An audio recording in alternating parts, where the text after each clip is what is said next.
We start this newscast off with Big Al Mack. Thanks, Ted. For the second time in a week, there's been a near-tragic accident at the home of Big Al Mack. Now, Big Al does not consider himself a cigar aficionado, but he does enjoy a stogie from time to time, which is why he decided to purchase a cigar torch, commonly referred to as a lighter. But this is more than a regular Bic lighter, my friend. It really throws a flame. Normally, when the torch runs out of fuel, Big Al would call his buddy Paul to come over and refill it with his butane, and Big Al would give him a beer or cigar for his trouble. But Big Al decided that he would man up and do this himself.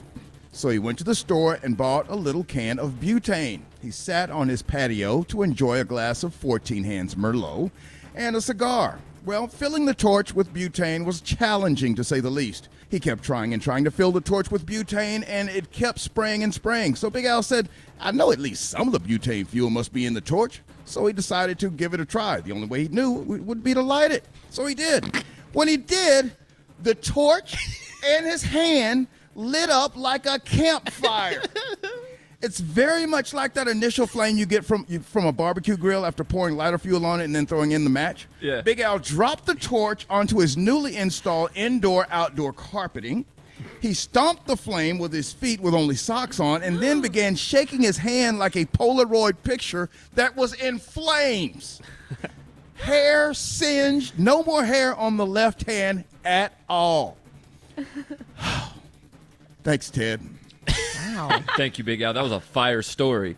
Big Over Al to was you, lit. Trey. Thanks, Mom. Last night, a phenomenon created confusion at the Peart household. There was uneaten pesto chicken pasta still in the pot. Kids today seem to be calling the extra food leftovers. There was no Tupperware for the leftovers because it's the first time we've had them since moving into the new house because I'm a monster. And because, none of you got me, a housewarming present. Oh. A bowl with foil over it would have to suffice. In other news, a violent protest broke out yesterday when I referred to my wife's Yeah?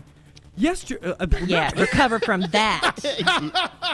Recover from that. He knew it'd be hell to pay about that housewarming comment. Right, because I got a little something to say. In other news, a violent protest broke out yesterday when I referred to my wife's baby bump. All right, one more time. Baby bump? All right, one more time, guys. Calm down. All right, I can do it. Tripling Trey is back, y'all. In other news, a violent protest broke out yesterday when I referred to my wife's baby bump as, quote, a gut. Oh, Her God. face looked as if I had just dropped a racial slur. The bruising on my arm has yet to show. Back to you, Mom. Oh, wow.